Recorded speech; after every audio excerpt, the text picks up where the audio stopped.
Hello students, आप सबका स्वागत है हमारे चैनल एम्पलीट्यूड स्टडीज़ 2.0 में। देखिए, यूपी पॉलिटेक्निक के लिए सेकंड सेम में अप्लाइड मैथ्स 2 एक सब्जेक्ट चलता है और उसकी यूनिट नंबर फर्स्ट समाकलन गणित और उसका भी चैप्टर नंबर 1 समाकलन है और उसके ऊपर बेस्ड एक्सरसाइज 1.1 है जिसका सोल्यूशन हम इस वीडियो लेक्चर सीरीज़ में कर रहे हैं। आपने अगर अभी तक थ्योरी नहीं पढ़ी है तो इस वीडियो के डिस्क्रिप्शन में लिंक दिया है थ्योरी क्लासेस का, आप वहाँ से थ्योरी क्लासेस देख लें, फिर उसके बाद ये आपको आसानी से समझ में आएंगे। और पिछले पार्ट्स में हम क्वेश्चन नंबर 1 से लेकर 30 तक के क्वेश्चन कर चुके हैं और आज के वीडियो में हम इससे आगे के क्वेश्चंस करेंगे और उम्मीद करते हैं कि आज ही हमारी ये एक्सरसाइज भी कंप्लीट हो जाएगी। तो चलिए वीडियो को स्टार्ट करते हैं। और वीडियो स्टार्ट करने से पहले अगर आपने चैनल को सब्सक्राइब नहीं किया है अभी तक तो उसे सब्सक्राइब ज़रूर कर लें ताकि आपको और भी अपडेट्स जो हैं वो मिलती रहें। आइए चलते हैं क्वेश्चन नंबर 31 के फर्स्ट पार्ट पे और ये है integral cos 2x cos 4x dx। तो देखिए, इसमें दो कॉस के फंक्शन हैं और मल्टीप्लाई में लगे हैं। तो मल्टीप्लाई में ऐसे तो हम कोई फॉर्मूला नहीं जानते हैं इसके बारे में। हाँ, अगर ये प्लस में आ जाए तो उस केस में ये सेपरेट करके इंटीग्रल करे जा सकते हैं। तो अब ये मल्टीप्लाई को प्लस में करने के लिए आप ध्यान रखेंगे, ये जो फॉर्मूले होते हैं कुछ हमारे पास चलते हैं, जैसे कॉस कॉस दोनों लगे हैं तो एक फॉर्मूला हमारे पास होता है 2 cos a cos b का। तो ये इज इक्वल टू होता है cos a plus b and plus cos a minus b. इस फॉर्मूले का यूज़ करके जो है प्रोडक्ट को हम प्लस में कन्वर्ट कर सकते हैं। तो वही चीज़ हम यहाँ पर यूज़ करना चाहते हैं। तो आई इज़ इक्वल टू और एक बार क्वेश्चन लिख देंगे और उसके बाद फिर देखिए 2 एक्स्ट्रा चाहिए ना हमें यहाँ पे, तो इसलिए 2 से डिवाइड किया तो 2 से मल्टीप्लाई हो गया तो cos 2x cos 4x dx ये हो गया जा करके। अब इसी फॉर्मूले का इस्तेमाल करेंगे 2 cos a cos b तो cos a plus b plus cos a minus b. तो ये हो जाएगा हाफ इंटीग्रल के अंदर। अब देखिए दो टर्म बनने जा रहे हैं, अभी ये पूरा एक टर्म है, अब ये प्लस आएगा तो दो टर्म बनने जा रहे हैं तो इसलिए करली ब्रैकेट लगा देते हैं और ये फॉर्मूला देखिए cos a प्लस बी यानी कि cos 2x प्लस 4x, ठीक है। और उसके बाद इसमें ये आप कर सकते हैं प्लस आ जाएगा cos a माइनस बी यानी कि 2x माइनस 4x, ये ब्रैकेट क्लोज्ड और ये यहाँ पे dx हो जाएगा। अब देखिए यहाँ पर एक चीज़ ये हो सकती है कि अगर आप इसको चेंज कर लें, cos 4x को पहले कर लें, cos 2x को बाद कर लें, तो उस केस में जो है वो आपका cos 4x प्लस 2x इस पर तो फ़र्क नहीं पड़ेगा। यहाँ पर 4x माइनस 2x जो है वो आपका पॉजिटिव आ जाएगा, लेकिन cos में अंदर एंगल पॉजिटिव हो या नेगेटिव कोई फ़र्क नहीं पड़ता। तो इसलिए क्वेश्चन पे हमारे ऐसे कोई फ़र्क नहीं पड़ता, चाहे आप 2x पहले रखें या 4x वाला टर्म बाद में रखें। तो अब यहाँ पर देखिए हो जाएगा कितना, हाफ इंटीग्रल और यहाँ पर cos 6x हो गया प्लस cos और माइनस का 2x होगा, लेकिन वो cos के अंदर माइनस जो है वो एब्जॉर्ब हो जाता है तो ये आपका हाफ इंटीग्रल और cos 6x plus cos 2x ये इस तरह से dx बनता है। बस अब इसको आपने सेपरेट कर देना है और इंटीग्रेट कर देना है तो हाफ और ये ब्रैकेट एक लगा देते हैं। cos 6x का जो इंटीग्रल होगा जा करके वो आपका sin 6x हो जाएगा और एक बार x के गुणांक से डिवाइड, प्लस cos 2x का इंटीग्रल sin 2x हो जाएगा एक बार x के गुणांक से डिवाइड और प्लस कांस्टेंट ऑफ इंटीग्रेशन जो है वो आपका c आ जाएगा। बस इसमें से आप चाहे तो 1/2 और कॉमन ले लें तो ये आपका 1/4 हो जाएगा। तो यहाँ पे 1/3 sin c 6x plus sin 2x और इतना प्लस c, ये हमारा फाइनल आंसर हो जाता है और 31 का फर्स्ट पार्ट भी कंप्लीट हो जाता है। आइए अब चलते हैं क्वेश्चन नंबर 31 के सेकंड पार्ट पे और ये है integration of sin 4x cos 3x dx। ये आपका क्वेश्चन 1997 में बोर्ड में आया भी है तो इसलिए इम्पॉर्टेंट भी आप इसे कह सकते हैं। देखिए, मैं यहाँ पे एक बात बता दूँ आपको कि जो भी क्वेश्चन है जिन पे लिखा हुआ है कि बोर्ड में ये सन किसी भी सन में आया है तो पहली नज़र में आपके लिए वो इम्पॉर्टेंट हो जाते हैं। तो एक्सरसाइज जब भी आप करें कोई भी मैथ्स में तो जितने बोर्ड में आए हैं वो प्रायोरिटी पे रखें, पहले से वो सारे क्वेश्चन हो जाएं। अब अगर उतना भी टाइम नहीं, आप नहीं कर पा रहे हैं किसी वजह से, तो फिर जो 2 बार बोर्ड में आए हैं उनको ज़रूर से ज़रूर करें या फिर 3 बार बोर्ड में आए हैं तो इस तरह से। और अगर सफिशिएंट टाइम है और प्रैक्टिस कर लेते हैं, आप आसानी से लग जाते हैं क्वेश्चंस, तो फिर तो पूरी एक्सरसाइज करें। पूरी एक्सरसाइज हो जाए तो फिर उसके बाद दूसरी कोई राइटर की बुक ले लें, उससे कोई क्वेश्चन देखें कौन सा अलग आया है इस तरह का। तो इसकी तो कोई लिमिट ही नहीं है, जितनी आप प्रैक्टिस कर सकते हैं वो फ़ायदा करेगी आपका ज़रूर। तो यहाँ पर भी देखिए पिछली तरह का ही क्वेश्चन है ये इसमें। तो इसमें भी हम क्या करते हैं, आई इज इक्वल टू फिर 2 से डिवाइड कर लेते हैं और 2 से मल्टीप्लाई कर लेते हैं तो sin 4x cos 3x dx ही हो जाता है। अब अंदर आपने फिर से फॉर्मूला लगा देना है तो इंटीग्रल के अंदर हम एक ब्रैकेट लगा देते हैं two sine a cos b का फॉर्मूला होता है sine a plus b plus sine a minus b. तो ये हो जाएगा sine 4x plus 3x, a plus b कर लिया, और plus sine a minus b यानी कि 4x माइनस 3x हो जाएगा। ये ब्रैकेट क्लोज dx। इसको थोड़ा सॉल्व कर दीजिए तो ये साइन का 7x हो गया और प्लस साइन का x हो गया। ये इस तरह से आपका जो है वो फॉर्मूला लग करके अब ये हमारे ट्रिग्नोमेट्रिक फंक्शंस जो मल्टीप्लाई में थे वो आपके प्लस में आ चुके हैं। बस अब इनका इंटीग्रेशन कर देते हैं, तो हाफ और एक ब्रैकेट लगा देते हैं क्योंकि दो टर्म है, इंटीग्रेशन अंदर पहुंचेगा दोनों के साथ। साइन 7x का हो जाएगा माइनस का कॉस 7x और x के गुणांक से डिवाइड, और plus cos x sine x का फिर से वही माइनस कॉस x, इस तरह से हो जाएगा, और bracket closed plus constant of integration c आ जाएगा। तो ये हो जाएगा हाफ, और माइनस चाहे कॉमन ले लें बाहर, तो हाफ माइनस का हाफ अंदर 1/7 कॉस 7x और प्लस, हाँ प्लस ही रहेगा, माइनस तो कॉमन हो गया, प्लस कॉस x और ये प्लस c। ये आपका फाइनल आंसर आ जाता है। यहाँ पे 1/7 लिखें या पूरे के नीचे 7 कर दें, कोई दिक्कत नहीं है। पूरे के नीचे मैं इसलिए नहीं लिखता हूँ कि कभी अपॉन पूरा नहीं लग पाया, पता लगा इस एंगल के ही नीचे लग गया, तो कोई सोच सकता है कि 7 कट जानी चाहिए। तो इस कन्फ्यूज़न से बचने के लिए 1/7 ये नंबर जो है शुरू में ही अपॉन में लिख देता हूँ मैं। तो इस तरह से क्वेश्चन नंबर 31 का सेकेंड पार्ट भी आपका कंप्लीट हो जाता है। आइए चलते हैं क्वेश्चन नंबर 31 के थर्ड पार्ट पे, और यह integral sign 3x cos 4x dx। मुझे नहीं लगता अब इसमें कुछ करने की ज़रूरत है, ज़्यादा समझाने की ज़रूरत है, वही तरीका जो पहले दो क्वेश्चंस में कर चुके हैं हम। तो ये हो जाएगा i = हाफ और इंटीग्रल 2 से मल्टीप्लाई कर दिया तो 2 sin 3x cos 4x dx। अब इसमें आप फॉर्मूला लगा देंगे, तो इंटीग्रल के अंदर ब्रैकेट लगा देते हैं साइन ए cos b, तो इसका फॉर्मूला जो हो जाएगा साइन a प्लस बी यानी कि 3x प्लस 4x, और plus sine a minus b यानी कि 3x माइनस 4x, और कर्ली ब्रैकेट क्लोज्ड dx। ये बनता है जा करके, ये हो जाएगा हाफ इंटीग्रल के अंदर साइन 7x और प्लस साइन माइनस x बनता है। अब इसमें आप देखिए sine minus theta minus sine theta होता है, तो half integral sine 7x minus sine x और ये dx इस तरह से होता है। पुराने नियम देखिए, फॉर्मूले वगैरह सब पहले से पता होने चाहिए, तभी आपको आगे आसानी से समझ में आएगा। अब इंटीग्रल आराम से हो सकता है, तो आप सेपरेट कर देंगे, तो हाफ एक ब्रैकेट लगा देते हैं, साइन 7x का जो है वो माइनस का कॉस 7x और एक को x के गुणांक से डिवाइड हो जाएगा, इतना आता है, और माइनस का साइन x का फिर से माइनस का कॉस x हो जाएगा, और फिर इसका bracket closed plus constant of integration c आ जाएगा। इसमें ये देखिए आप हाफ बाहर है और माइनस का 1/7 cos 7x minus minus plus हो गया cos x and plus c, ये हमारा फाइनल आंसर आ जाता है। तो तीनों ही पार्ट जो है वो बिल्कुल एक दूसरे के सेम थे, आप प्रैक्टिस कर सकते हैं इसकी, और तब भी कोई प्रॉब्लम हो तो ये मैंने सॉल्व तो करा ही दिया है आपको। तो इस तरह से क्वेश्चन नंबर 31 का थर्ड पार्ट भी कंप्लीट हो जाता है। आइए चलते हैं क्वेश्चन नंबर 31 के फोर्थ पार्ट पे, और ये 1989 में आया भी है बोर्ड में। यह है integral cos x upon cos x minus beta dx। तो इस तरह के क्वेश्चन को करने का तरीका देखिए ये है कि cos x माइनस बीटा अगर नीचे है तो आप इतना ही एंगल लगभग ऊपर एडजस्ट कराएं cos के अंदर, और फिर उस पर फॉर्मूला लगा के सॉल्व करते हैं। देखिए किस तरीके से किया जाएगा। तो i = क्वेश्चन लिख दिया, और फिर उसके बाद नेक्स्ट स्टेप में इंटीग्रल cos x है तो माइनस बीटा कर लें, फिर इसे बैलेंस करने के लिए प्लस बीटा करना ही पड़ेगा आपको, divide by cos x minus beta as it is dx। तो ये मैंने माइनस का बीटा प्लस का बीटा कर लिया, और अब इसको मैं यहाँ से खोल दूंगा, ये x माइनस बीटा तो ये है पूरा ये चीज़, और यहाँ से इसको a प्लस बी का फॉर्मूला लगा के cos a plus b formula लगा के और इसको जो है सेपरेट कर दूंगा। तो उससे देखिए ये क्वेश्चन जो है वो सॉल्व हो पाएगा। देखिए कैसे हम करेंगे इसको। तो ये होता है इंटीग्रल, और cos a प्लस बी ये आपका फॉर्मूला हो जाएगा cos a cos b minus sine a sine b। तो यहाँ पर देखिए cos a यानी कि cos x माइनस बीटा, फिर cos b यानी कि cos beta minus sine a यानी कि साइन x माइनस बीटा, और साइन b यानी कि साइन बीटा। इस तरह से ये ऊपर फॉर्मूला लग गया, डिवाइड में नीचे cos x minus beta as it is लगा हुआ है एंड dx। ये हमने इस तरह से ब्रेक किया इसे। अब इस cos x माइनस बीटा को आप सेपरेट करोगे तो यहाँ से तो कट जाएगा, और इसके नीचे साइन अपॉन cos मिल करके tan हो जाएगा। तो देखिए ये सेपरेट कर दिया हमने। अब यहाँ पर अभी तक तो एक टर्म चल रहा है, लेकिन जैसे ही आप सेपरेट करोगे माइनस की वजह से दो टर्म बनने लगेंगे, तो जाहिर सी बात है हमें ब्रैकेट का इस्तेमाल करना पड़ेगा।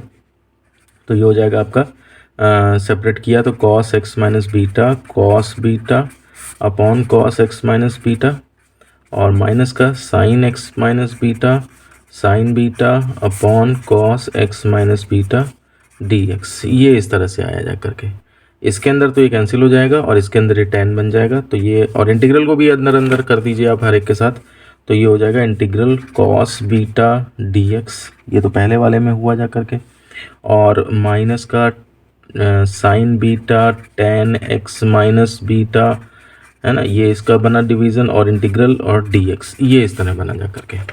cos बीटा कांस्टेंट है तो बाहर आ जाएगा cos बीटा और इंटीग्रल dx माइनस इसमें sin बीटा कांस्टेंट है तो integral tan x minus beta, ये आपका जो है वो बनता है dx। और अभी कांस्टेंट तो अभी नहीं जुड़ेगा क्योंकि अभी इंटीग्रेशन परफॉर्म नहीं हुआ है। अब देखिए tan x का यहाँ पर आपको इंटीग्रल की ज़रूरत पड़ेगी जा करके, तो वो आपका जो है वो tan का फॉर्मूला यहाँ पे आपको पता होना चाहिए। तो आगे बढ़ते हैं हम, और यहाँ पर देखिए cos बीटा इंटीग्रल dx का मतलब x हो गया जा करके माइनस साइन बीटा, और इंटीग्रल tan x का होता है log sec x, या फिर माइनस करेंगे तो माइनस log cos x होता है, तो माइनस से ये प्लस हो जाएगा और log cos x मतलब x माइनस बीटा और x के गुणांक से डिवाइड, तो 1 है इसलिए कोई दिक्कत नहीं है, and plus constant of integration c आ जाएगा। तो अब इसमें x को पहले लिख लीजिए, तो ये हो जाएगा is equal to x cos beta और प्लस का sine beta log cos x minus beta and plus constant of integration, ये हमारा जो है वो फाइनल आंसर आ जाता है। तो इस तरह से अगर आप ये ट्रिक ध्यान रखते हैं कि आपको किस तरह से स्टार्ट करना है क्वेश्चन, तो फिर अंदर सॉल्व होते होते ये आपका आ जाएगा। और इंटीग्रल tan x का log sec x होता है, या फिर आवश्यकता पड़ने पे, जैसे यहाँ पे माइनस था तो माइनस माइनस प्लस हो सकता था, तो अदरवाइज़ log sec कर लेते हैं आप। अब अगर log sec कर लेते तो बुक से आंसर भी मैच नहीं करता आपका, क्योंकि बुक में आंसर इसी हिसाब से दे रखा है, तो इसलिए मैंने और ये वैल्यू रखी। अदरवाइज़ यहाँ पे माइनस लगा के log sec x minus beta भी कर दें तो वो भी आंसर उतना ही सही माना जाएगा। तो इस तरह से क्वेश्चन नंबर 31 का फोर्थ पार्ट भी हमारा कंप्लीट हो जाता है। आइए अब चलते हैं क्वेश्चन नंबर 32 पे, और इसके अंदर करीब 11 पार्ट हैं और 33 क्वेश्चन में भी करीब 5 पार्ट हैं। तो हम 32 को पूरा तो नहीं कर पाएंगे इस वीडियो में, इसके हम कुछ क्वेश्चंस लेंगे और फिर लास्ट नेक्स्ट वीडियो में हम जो है वो बाकी इसके क्वेश्चन और क्वेश्चन नंबर 33 ये कंप्लीट कर देंगे। इसमें 32 क्वेश्चंस में जितने भी पार्ट हैं मैक्सिमम बोर्ड में आए हुए हैं, इसलिए आपको ज़रूर से ज़रूर करके जाना चाहिए। तो फर्स्ट पार्ट हम ले रहे हैं integral x cube plus 3x square minus 2x plus 7 upon x square dx। तो अभी तो ये क्वेश्चन बहुत सिंपल है हमारे लिए, हमें सेपरेट कर देना है। तो आई इज इक्वल टू देखिए एक्स, ये आप इंटीग्रल और सेपरेट करिए तो ये आपका होगा जा करके ब्रैकेट लगा देते हैं, तो एक्स स्क्वायर बनेगा जा करके plus 3x square upon x square यानी कि 3 बना, माइनस 2 और एक नीचे x बचेगा प्लस 7 अपॉन एक्स स्क्वायर और dx। इस तरह से ये हमारा सेपरेट हो जाता है। तो इसमें देखिए इंटीग्रल भी सेपरेट कर दें और साथ में इंटीग्रल भी कर पाते हैं तो कर देते हैं। तो ये देखिए अभी इंटीग्रल एक्स स्क्वायर का तो एक्स क्यूब बाई 3 हो जाएगा प्लस 3 इंटू 1 का x हो जाएगा माइनस 2 और 1 अपॉन एक्स का log x हो जाएगा एंड प्लस 7 और 1 अपॉन एक्स स्क्वायर का कितना हो जाएगा, ऊपर ले जाइए तो x to the power minus 2 plus 1 upon minus 2 plus 1 और कांस्टेंट ऑफ इंटीग्रेशन c आ जाएगा। तो यहाँ पर इसको अब सॉल्व करके लिख देते हैं, तो ये आपका कितना हो जाएगा यहाँ पर। अच्छा एक मिस्टेक यहाँ पर ये हो चुकी है कि एक्स स्क्वायर से अपॉन एक्स क्यूब करेंगे तो ये x आएगा केवल, तो इस हिसाब से ये एक्स स्क्वायर बाई 2 बनेगा, ध्यान नहीं गया, तो ये कैलकुलेशन मिस्टेक हुई और बस देखिए गड़बड़ी शुरू हो गई। तो यहाँ पर देखिए अब क्या कितना हो जाएगा, ये एक्स स्क्वायर बाई 2 हो गया प्लस 3x हो गया, फिर माइनस का 2 log x हो गया, माइनस का ये माइनस 1 यहाँ पे आ जाएगा तो माइनस का 7 और x to the power minus 1 यानी कि अपॉन में x और प्लस कांस्टेंट ऑफ इंटीग्रेशन, ये हमारा आंसर हो जाता है। तो इससे एक हमें सबक ये भी मिला कि सिंपल सा भी क्वेश्चन है, लेकिन देखिए शॉर्ट करने के चक्कर में ज़रा सा भी ध्यान अगर हटेगा तो उस केस में एक्स स्क्वायर, अब देखिए x cube upon x square x आना था लेकिन गलती से उसे हम एक्स स्क्वायर लिख गए तो उससे आंसर गड़बड़ होना स्टार्ट हो गया था। बहुत अच्छा हुआ बीच में पता लग गई गलती, तो इसलिए आंसर सही हो गया, नहीं तो जब मिलाते पीछे से तो आंसर पता लगता कि हाँ गड़बड़ है। तो इस तरह से क्वेश्चन नंबर 32 का फर्स्ट पार्ट भी जो है वो कंप्लीट हो जाता है। आइए चलते हैं क्वेश्चन नंबर 32 के सेकंड पार्ट पे, और ये क्वेश्चन है integration of 1 plus 1 upon x का होल स्क्वायर dx, और ये आपका 2017 में आया भी है तो इसलिए इंपॉर्टेंट भी हो जाता है। करना कुछ नहीं है, देखिए होल स्क्वायर खोल दीजिए, ये सिंपल टर्म्स बनेंगे अलजेब्रिक, उनको आप सॉल्व कर देंगे। तो I is equal to integral हो जाएगा, ये आप होल स्क्वायर खोलें तो 1 plus 1 upon x square plus 2 into 1 upon x और ये dx इस तरह से हो जाएगा। अब इसमें इंटीग्रल सेपरेट करते हैं तो integral D x plus integral 1/x² dx plus 2 integral 1/x dx। इसका तो log x होता है, इसका x होता है। इसको सॉल्व करेंगे तो ये फॉर्मूला लग जाएगा x to the power n का। तो देखिए x प्लस और इसमें x टू द पावर -2 + 1 -2 + 1 और प्लस 2 log x और इंटीग्रेशन हो चुका है तो कांस्टेंट ऑफ इंटीग्रेशन c आ जाएगा। अब यहाँ पर देख लेते हैं, ये x हो जाएगा -2 + 1 यानी कि यहाँ पर आपका कितना हो जाएगा माइनस का और x टू द पावर -1 यानी कि 1/x प्लस 2 log x हो गया n प्लस c, ये आपका आंसर हो जाता है। और इस तरह से क्वेश्चन नंबर 32 का सेकंड पार्ट भी आपका कंप्लीट हो जाता है। आइए चलते हैं क्वेश्चन नंबर 32 के थर्ड पार्ट पे। और ये 2017 SB यानी कि स्पेशल बैक पेपर में आया हुआ है और integration of tan² x dx ये हमें सॉल्व करना है। तो देखिए tan² का डायरेक्ट फॉर्मूला तो नहीं होता है, लेकिन आप इसे sec² में कन्वर्ट कर सकते हैं। तो क्या हो जाएगा, तो I = इंटीग्रल और tan² को हम लिख देते हैं sec² x - 1 dx। अब ये देखिए sec² x का आपको इंटीग्रेशन tan x मालूम है और ये सेपरेट करेंगे तो इसका भी पता ही है। तो सेपरेट कर लीजिए, इसका आपका tan x हो जाएगा -1 का x हो जाएगा, ठीक है ना। और उसके बाद plus constant of integration c लग जाएगा और ये क्वेश्चन कंप्लीट हो जाता है। तो काफ़ी आसान क्वेश्चन था, मुझे लगता है ये 1 नंबर में ही आया होगा या 2 नंबर में आया होगा, तो आसानी से आप इसे कर सकते थे। आइए चलते हैं क्वेश्चन नंबर 32 के फोर्थ पार्ट पे। ये 2018 में आया है और इसमें है integration sin³ x / sin² x plus cos³ x / cos² x dx। तो देखिए क्वेश्चन ये बेवजह लंबा बनाया गया है, मतलब कॉम्प्लिकेटेड दिखाने के लिए, अदरवाइज़ तो ये सिंपल कट जाने हैं सिंपल से। तो आप बस इतना ही करेंगे सॉल्यूशन में इसके I = और बस ये sin² से ये सिंपल एक sin x बचा और प्लस यहाँ पे cos x बचा एंड dx, ये आपका हो जाता है जाकर के। अब इंटीग्रेशन करना है तो sin x का माइनस cos x हो जाएगा और cos x का sin x हो जाएगा and plus constant of integration c आ जाएगा। इसमें चाहे तो आप पॉजिटिव वाला पहले लिख दीजिए, तो sin x - cos x plus c, ये आपका फाइनल आंसर हो जाता है। और इस तरह से क्वेश्चन नंबर 32 का फोर्थ पार्ट भी कंप्लीट हो जाता है। आइए चलते हैं क्वेश्चन नंबर 32 के फिफ्थ पार्ट पे और क्वेश्चन है integration of sin x cos x dx और ये 2017 में आया भी है आपके पास। तो देखिए sin x cos x multiply में लगे हैं, लेकिन फॉर्मूला हमारे पास एक sin 2x का होता है जिसकी हेल्प से ये 2 मल्टीप्लाई वाले जो ट्रिग्नोमेट्रिक फंक्शंस हैं वो सिंगल में कन्वर्ट हो जाएंगे और वो आराम से इंटीग्रेट हो जाएगा। तो I = क्वेश्चन लिखा पहले, फिर हम नेक्स्ट लाइन में हाफ और integration of 2 sin x cos x कर लेते हैं, 2 से मल्टीप्लाई डिवाइड कर लेते हैं ताकि हमारा वो फॉर्मूला लगाने का हिसाब किताब बन जाए। उसके बाद नेक्स्ट लाइन में हाफ और यहाँ पर 2 sin x cos x को हम sin 2x कर देंगे। और अब देखिए इसका इंटीग्रेशन आराम से किया जा सकता है, हाफ sin 2x का जो है वो माइनस का cos 2x हो जाएगा और x के गुणांक से डिवाइड और प्लस कांस्टेंट ऑफ इंटीग्रेशन आ जाएगा। तो ये हो जाता है कितना, -1/4 cos 2x n plus c, ये हमारे पास फाइनल आंसर आ जाता है। तो इसके क्वेश्चंस छोटे छोटे हैं, तो आप ये पेपर में आने लायक हैं, आए भी हैं, 1-1 2-2 नंबर में ये हो सकता है आए हों। तो देख लीजिए, बहुत आसान क्वेश्चन है ये, मतलब केवल कहने का मतलब है बाद में जैसे ऐसा हुआ होगा कि बोर्ड में आए हुए क्वेश्चंस को बुक में ऐड करना है तो लास्ट में उन्होंने काफ़ी सारे क्वेश्चंस जो है ऐड कर दिए, तो इनका लेवल जो है हार्डनेस का थोड़ा सा कम है। ऐसा लग रहा है 4th-5वें नंबर पे एक्सरसाइज में क्वेश्चन होना चाहिए था। तो 32 का 5th पार्ट कंप्लीट होता है। आइए चलते हैं क्वेश्चन नंबर 32 के 6th पार्ट पे और ये 2017 में आया भी है, इंटीग्रेशन ऑफ 1/1 - sin x। तो इसमें देखिए इस तरह के क्वेश्चंस करे भी हैं, इसमें रेशनलाइज कर देंगे ताकि नीचे जो है वो आपका सिंगल टर्म बन जाए। तो I = इसमें देखिए क्या करेंगे हम, इंटीग्रेशन और 1/1 - sin x तो ये दिया ही है, तो 1 + sin x से ऊपर भी मल्टीप्लाई कर दिया और 1 + sin x से नीचे भी मल्टीप्लाई कर दिया, ये हम कर देते हैं इसके अंदर। तो ये = हो जाएगा जाकर के इंटीग्रेशन 1 + sin x तो ऊपर हो गया और नीचे 1 - sin² x dx, ये हो गया जाकर के। और ये नीचे अब आप क्या कर सकते हैं, 1 + sin x और 1 - sin² x को cos² x कर सकते हैं। अब इसके बाद इसे सेपरेट कर दें, तो देखिए सेपरेट करेंगे तो ब्रैकेट लगा के 1/cos² x यानी कि sec² x हो जाएगा और plus sin x / cos² x को आप sin x / cos को tan x कर दें और 1/cos x बचा उसे आप sec x कर सकते हैं, ठीक है ना। इस तरह का क्वेश्चन एग्जाम्पल में किया भी है, आपको याद आ रहा होगा। और अब देखिए इसमें ये दोनों के इंटीग्रेशन हमें पता है, तो आप इन्हें सेपरेट कर दें तो sec² x का देखिए tan x हो जाएगा plus sec x tan x का जो है वो sec x हो जाएगा और plus constant of integration c लग जाएगा और इस तरह से क्वेश्चन हमारा कंप्लीट हो जाता है। तो आज के वीडियो में हमने 32 के 5th पार्ट तक देख लिए, 6th पार्ट तक बल्कि देख लिए हैं। अभी इसमें जो है वो 5 पार्ट इसके बचते हैं और क्वेश्चन नंबर 33 के 5 पार्ट बचते हैं। वो फिर हम एक नेक्स्ट आखिरी वीडियो में करेंगे, तब हमारे पास जा करके एक्सरसाइज 1.1 कंप्लीट होगी। उम्मीद है आपको सारे क्वेश्चंस जो बताए हैं, जिस तरह से बताए हैं, सही समझ में आ गए होंगे। कोई क्वेरी है या बताने में कोई गलती हो गई हो तो आप हमें कमेंट बॉक्स में हमसे डिस्कस कर सकते हैं इसको। अगर कोई ऐसी एरर निकलती है बाद में तो हम उसे इस वीडियो के डिस्क्रिप्शन में इंडिकेट कर देंगे।